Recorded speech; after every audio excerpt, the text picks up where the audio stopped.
நம் எல்லோருக்கும் தெரியும். நாங்கள் பார்த்தால் அரசாங்கம் கட்டி கொடுத்த அரசாங்கத்துக்குரிய கட்டடங்களை தவிர வேறு பொதுமக்களுக்குரிய கட்டடங்கள் எல்லாம் நம்முடைய பகுதிகளிலே எல்லாம் இருக்கிறது என்றால் அது நிச்சயமாக நிறுவனங்கள் கட்டி கொடுத்த கட்டடங்கள் தான் என்பது நமக்கு எல்லாருக்கும் தெரியும். அந்த நிறுவனங்கள் இவ்வாறெல்லாம் உங்களுடைய பிரதேசத்தை அபிவிருத்தி செய்கின்றது என்ற வைத்தறிக்கல் தாங்காமல் தான் மஹிந்த ராஜபக்ஷ அவர்கள் இந்த போரை நடத்தி கொண்டிருந்த கையோடு ஒவ்வொன்றாக இந்த உதவி வழங்குகின்ற நிறுவனங்களை ஒவ்வொன்றாக அனுப்பி கொண்டிருந்தார்.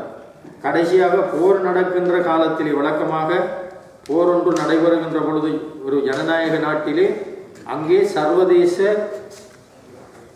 நிறுவனங்களுடைய பார்வையிலே அந்த போர் நடத்தப்பட வேண்டும். அவ்வாறு சாட்சியத்தை வைத்துக் கொண்டுதான் போர் செய்ய வேண்டும். போர் என்பது தவிர்க்க முடியாமல் நடைபெற்றாலும் கூட அவ்வாறான நிறுவனங்களை கடைசி வரையும் அங்கிருந்து செஞ்சிலுவை சங்கத்தை கூட அங்கிருந்து வெளியேற்றி விட்டார்கள். ஒரு சாட்சியும் இல்லாமல் ஒரு பெரிய ஒரு போரை நடத்தி முடித்தார்கள். அதாவது மக்களை அப்படியே கொண்டு நந்திக்கடலுக்குள்ளே தள்ளி விடுவது மட்டும்தான் தாமதமாக இருந்தது. அவ்வளவு பேரையும் கொன்றளித்து விட்டார்கள். சாட்சியம் இல்லாமல் நடந்த போர். உண்மையிலே சர்வதேச நிறுவனங்கள் அங்கு இருந்திருந்தால் இந்த நிலைமைக்கு நிலைமை அந்த ஆளாகி இருக்க சந்தர்ப்பம் இருக்காது. ஆகவே இந்த சர்வதேச நிறுவனங்களுடைய முக்கியத்துவத்தை நாம் தமிழ் மக்களாகிய நாம் உணர்ந்திருக்கிறோம். அவர்களாலே நாங்கள் கூடுதலான பலனும் பெற்றிருக்கின்றோம். இப்பொழுது அவர்கள் மெல்ல மெல்ல சுருங்கி கொண்டு வருகிறார்கள். இந்த வகையிலே பல நிறுவனங்கள் இருந்த இடமே இல்லாமல் போய்விட்டார்கள். ஆனால் உலக தரிசனம் இன்னொரு மறுபுறவி எடுத்து இருப்பது போல இந்த பொறுப்புகளை எல்லாம் எங்களுக்கு இந்த பிரதேசத்திலே இருக்கின்ற பொறுப்புகள் பலவற்றை எங்களுக்கு தந்திருக்கிறார்கள். அதான் நான் சொன்னேன், அவர்களுடைய தோளிலே நாங்கள் ஏறி நின்றதன் காரணமாகத்தான் நாங்கள் இவ்வளவு அபிவிருத்தியையும் இந்த பகுதியிலே நாங்கள் செய்யக்கூடியதாக இருக்கின்றோம். இந்த பால் பொருளையாளர்கள் அவர்கள் அந்த பக்கத்திலே இல்லை என்று சொன்னால் வெள்ளம் வந்திருக்கும். இப்போவே அந்த வெள்ளத்துக்கு அணையாக அவர்கள் அங்கே இருக்கிறார்கள். அங்கு யாருமே போக முடியாது. நாங்கள் கரடினார் போலீஸை நாங்கள் அங்கே இருந்து இந்த பிரதேசம் தொடர்பாக நீங்கள் நிர்வாகம் செலுத்த வேண்டும் என்று சொன்ன உடனே அவர் சொன்னார், அவர்களுடைய நிலையத்திலே இருந்து சாதாரணமாக கிரான் பாதையூடாக செல்லுவதென்றால் 37 கிலோமீட்டர் செல்ல வேண்டும். அந்த மேச்சத்தரை பிரதேசத்தை செல்லுவதென்றால் புலனறுவையால் சுற்றி வரனா 34 கிலோமீட்டர் செல்ல வேண்டும். எப்படித்தான் பார்த்தாலும் அவ்வளவு பெரிய தூரத்திற்கு நிர்வாகம் செய்வது எங்களுக்கு கடினமாக இருக்கிறது என்று அவர் சொன்னார். இந்த மேச்சத்தரை பிரச்சனை, அதாவது நான் சொல்லுகின்ற இந்த கிரான் பகுதியிலே உள்ள மாதவனை, நெளிகள், சின்ன மாதவனை, பெரிய மாதவனை என்ற பிரதேசங்களிலே உள்ள விடயம் என்பது பெரிய இடியப்ப சிக்கலாக இருந்த விடயம். அந்த பிரதேசம் யாருடைய கட்டுப்பாட்டுக்குள் வருவது என்பதிலே ஒருவர் ஈசி மாறிக்கொண்டிருந்தார்கள். நாம் அப்படிதான் சொல்லுவோம், ஈசி மாறுவது.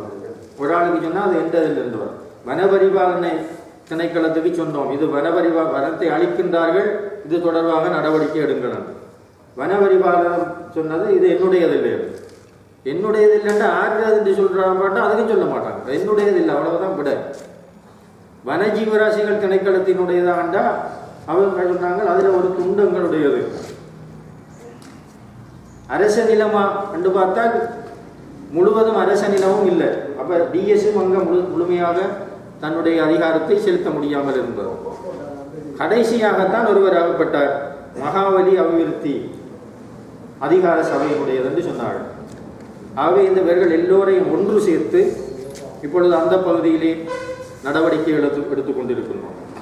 அதன் காரணமாக அங்கிருந்து இந்த அத்துமீறிய பயிற்சியாளர்களுடைய வரவு கூடிய வரையிலே இப்பொழுது குறைக்கப்பட்டிருக்கிறது. அங்கே மகாவலி அபிவிருத்தி அதிகார சபை தன்னுடைய பாதுகாப்பு உத்தியோகத்தர்களை அங்கு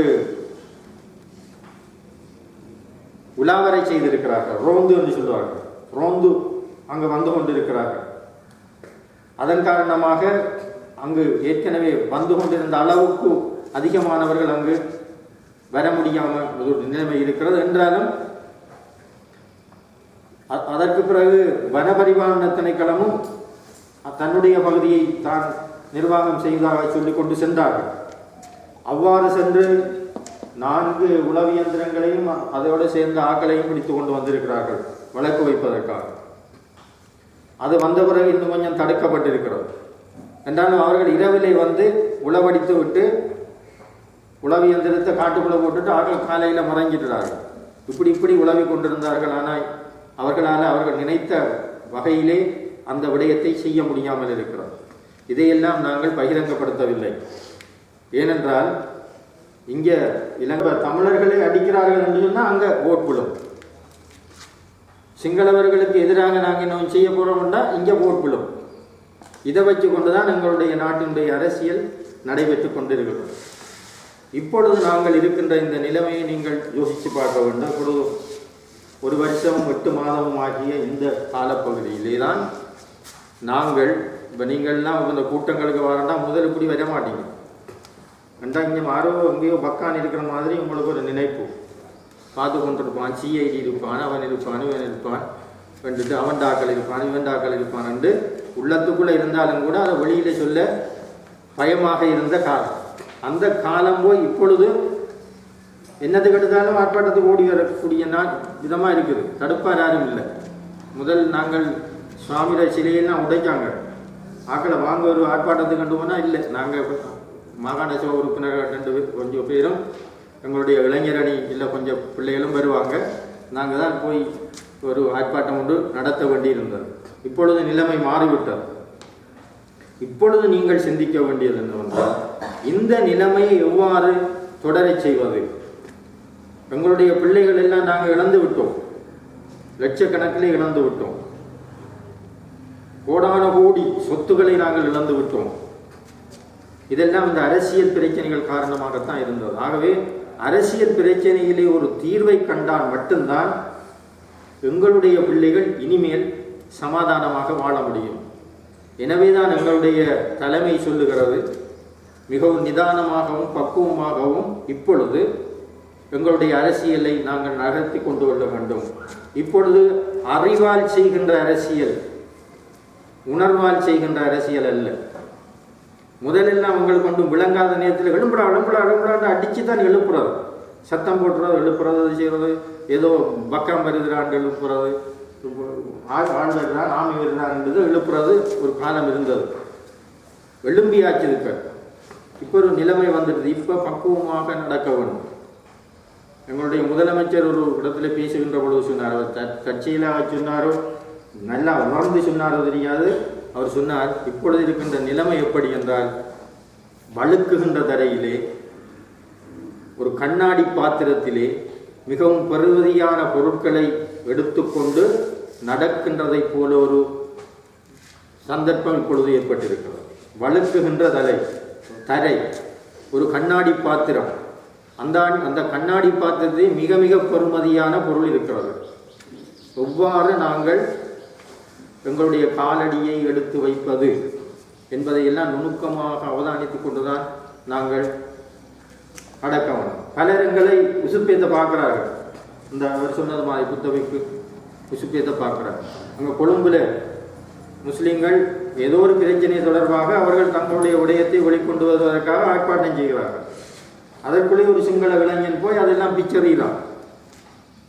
பிறகு போலீஸ் வரை சொன்ன பிறகு அவன் ஒரு காணொலி ஒன்றை சொல்லி போட்டு அதை போட்டுட்டு தான் அவன் போயிருக்கிறான். அவன் சொல்கிறான், என்னை கைது செய்திருக்கிறார்கள், சிங்கள இளைஞர்களை வாருங்கள் என்று சொல்லி போட்டு போயிருக்கிறான். எப்படி போகுது? அரசியலில் வெற்றியை பெற்றார். அவ்வாறு வெற்றியை பெற்றதன் காரணமாக என்ன நடந்தது என்றால் புத்தவிக்குகளே அவருக்கு எமனாக வந்து விட்டார். நாம் ஊரில் பேயாற்றுறவனைத்தான் பேய் அடிக்கிறது சொல்லுவாங்க. பேய ஆட்ட துவங்கிட்டா பிறகு கேட்கறதெல்லாம் கொடுத்தது இருக்காங்க. கடைசி சாட்டை என்றானே கொடுக்கணும். அப்படி இல்லை, மந்திரம் பிழைச்சதுண்டா பூசாரியை கொண்டு போயிடுவோம். அவ்வாறு தான் இந்த வன்முறைகள் அல்லது தீய வழிகளிலே அரசியலை நடத்த நினைத்தால் அதே அவர்களை அழித்துவிடும். அப்போ இப்பொழுது எங்களுக்கு இருக்கின்ற பாடம் நாங்கள் பாருங்கள் 60 வருட காலமாக நாங்கள் அரசியல் நடத்தி இருக்கிறோம். இந்த 60 வருட காலத்திலே இருந்து நாங்கள் படித்த படிப்பினையை கொண்டு அரசியல் நடத்த வேண்டியது இப்பொழுது இருக்கின்ற காலம். ஆகவே இப்பொழுது உணர்ச்சி வசப்படுவதோ அல்லது நாங்கள் முதலை போல போராடுவதற்கு தயாராக வேணும். நீங்கள் ஒன்றும் தராட்டி நாங்கள் ஆயுதம் தூக்கம் கொண்டு எங்களாக சொல்ல தோங்கிட்டாங்க. அப்படி நடந்தால் என்ன நடக்கும்? இப்பவே முதல் இழந்துட்டான், இனி ஒன்றும் விளக்குறதுக்கு இல்லாமல் போயிடும். ஆகவே சாத்வீகமான முறையில் தான் தலைவர் சொல்வார், மிகவும் சாத்வீகமான முறையிலே நாங்கள் நடக்க வேண்டும். மற்றவர் ஒரு விஷயத்தை சொன்னார்னா அவரை எங்களுடைய மூளையை பாவித்து இவருடைய பிரச்சனை அநீதியானது பிழையானது என்று நாங்கள் உங்களை பார்த்து கொண்டிருக்கின்ற சர்வதேசத்துக்கு சொல்ல வேண்டும். இப்பொழுது எங்களை பார்த்து கொண்டிருக்கிறாங்க, ஒருத்தருக்கும் தெரியாமல் பார்த்து கொண்டிருக்கிறாங்க இங்கே நடக்கின்ற நிகழ்வுகள். இப்போ அங்கே உள்ளவர்கள் என்ன சொல்கிறாங்க, புலி இருக்குது ஓடிவான்னு சொல்லியிருக்கிறான். என்னது வந்தாலும் புலி வந்துட்டு சொல்கிறது, இந்த புத்தகைக்கும் வந்து சொல்கிறாரு, நீங்களாம் கொட்டியாரான்னு சொல்கிறார். அப்போ அப்படி சொல்கிறதன் மூலம் என்ன செய்ய பார்க்கிறார்கள் என்றால், மிகவும் சுலபமாக எங்களை உணர்ச்சி வசப்படுத்தி எங்களுடைய இணைச்சர்கள் யாரோ எல்லாம் சொல்றது போல ஒரு விதமாக செயற்பட தொடங்கினால் அது லேஸ். வின்சென்ட் சர்ச்சில் என்ற ஏமாற்ற முடியாதுன்னு சொல்றார். அரசியலமைப்பு சட்டம் சரியா வரணும், ஒழுங்கா வரணும், ஏமாற்றுவதன் மூலம் ஒன்றும் செய்ய முடியாது. இதனுடைய கனதியை ஜனாதிபதி அவர்களும் உணர்ந்திருக்கிறார். தமிழுடைய மக்களுடைய உரிமைகளை தொடர்பிலே இந்த பொறுப்பு எனக்கு இருக்கிறது என்று அவர் சொல்லிக் கொண்டிருக்கிறார். இப்பொழுது பாருங்கள், இந்த புத்தவைப்புடைய விஷயம் அமைச்சரவை பேச்சாளர் சொல்ற இப்படி செய்கிறது பிள்ளைண்டு. அமைச்சரவையிலே இது பேசப்படுகிறது. இன்று நாங்கள் இங்கு வருவதற்கு முன்பு நானும் தம்பி செய்யோன் அவர்களும் எங்களுடைய ஐஜிபி உதவி பொலிஸ்மா அதிபரை சந்தித்தோம் மட்டக்களப்பு. இந்த புத்தவைப்பினுடைய பிரச்சனை தொடர்பாக என்ன நடவடிக்கை எடுக்கப்பட்டிருக்கிறது, அது தொடர்பாக வருகின்ற 8ஆம் தேதி டிசம்பர் மாதம் 8ஆம் தேதி அவருக்கு எதிரான வழக்கு தாக்கல் செய்யப்படுகிறது. அவருக்கு பல குற்றச்சாட்டுகள் கொடுக்கப்பட்டிருக்கின்றன. அதுக்கு அவர் மறுமொழி சொல்லித்தான் ஆக வேண்டும். இந்த அடிப்படையிலே நடவடிக்கை இது ஓசைப்படாமல் செய்ய வேண்டிய விஷயம். புத்தவைக்கு இத்தனை விதத்திலான குற்றச்சாட்டுகள் கொடுக்கப்பட்டிருக்கிறதெல்லாம் வெளியே சொல்வார்கள். அதெல்லாம் அமைதியாக நடக்கும். ஆனால் அவருக்கு என்ன செய்விக்க வேண்டுமோ அதை யாரை பிடிச்சி செய்விக்க வேண்டுமோ அதையும் செய்வோம். அதே நேரத்தில் மக்கள் எழுச்சியையும் நாங்கள் பாராமுகமாக இருக்க வேண்டிய மக்களும் எழும்ப வேண்டும்.